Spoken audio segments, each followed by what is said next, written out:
Classically Dad. Welcome to the channel. George Washington, for the record, did not wear a powdered wig. He did not cut down his father's cherry tree, and he did not have wooden teeth. He was, however, the first president of the United States of America. He became president at the age of 57, and he is the only president to ever be voted into office by unanimous vote. His leadership set the boundaries of what the role of president would be, and he is still one of the most popular presidents in history. George Washington grew up in Virginia. His parents were Augustine and Mary Ball. Augustine, a landowner and planter, died when George was only 11 years old. Thankfully, Lawrence, George's older brother, took care of him in his father's absence. Lawrence made sure that George understood the etiquette of being a gentleman and the basic subjects every student should know, like reading, writing, and math. At the age of 16, George began work as a surveyor, which was a valuable profession in 18th century America. His job was to take measurements of new lands and map them out in detail. Over his career, he completed numerous surveys. He documented the Virginia western frontier and his vast Mount Vernon plantation.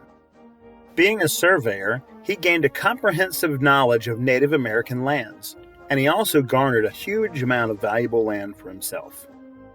In 1753, a 21-year-old George Washington became a leader with the Virginia militia and immediately volunteered to lead a mission to give a message to the French. Even though he had no prior military service, spoke no French, and was inexperienced in matters of diplomacy, George ignited the French-Indian War with a surprise attack on a French party, and he was a major influence throughout the war. George Washington may have entered the war inexperienced and naive, but he exited the war an accomplished, seasoned military hero. His later decisions and actions were influenced by the French and Indian War, and his war experiences taught him valuable lessons about command and politics. After the completion of the French-Indian War, George settled down at his Mount Vernon estate and married the widow Martha Dandridge Custis. He was elected to the Virginia legislature. He and other landowners became angry with the unfair treatment by the British rulers, and they began to argue for their rights. But when the British refused to negotiate, they decided to go to war. The Revolutionary War began in May 1775, and George Washington was appointed as general of the Continental Army. He led a ragtag army of colonial farmers to fight experienced, trained British soldiers.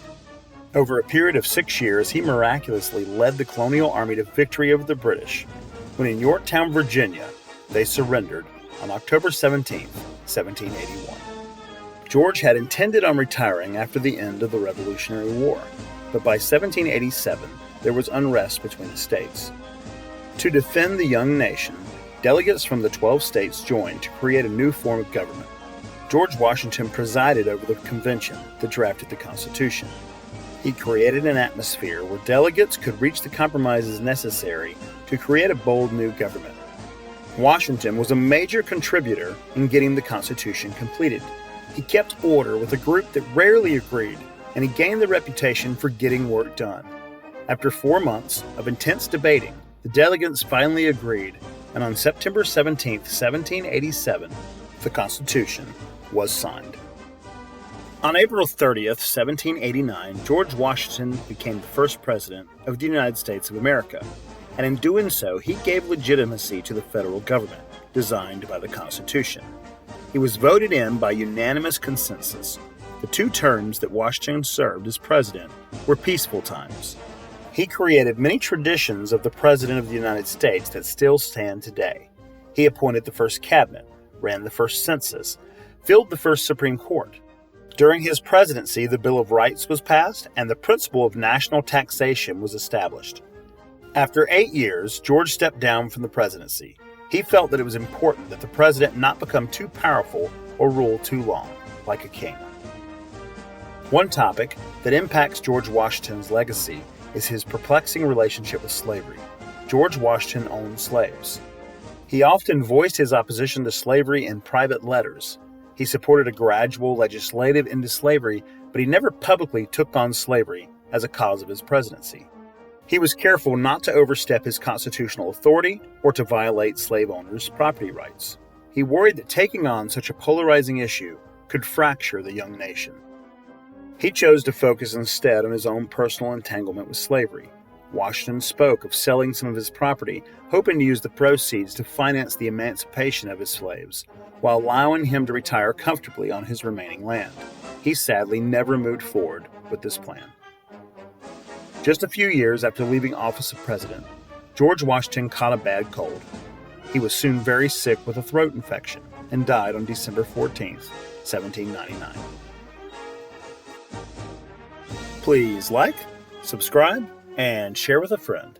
It's so nice when you share. Thanks for visiting. Classically, Dad.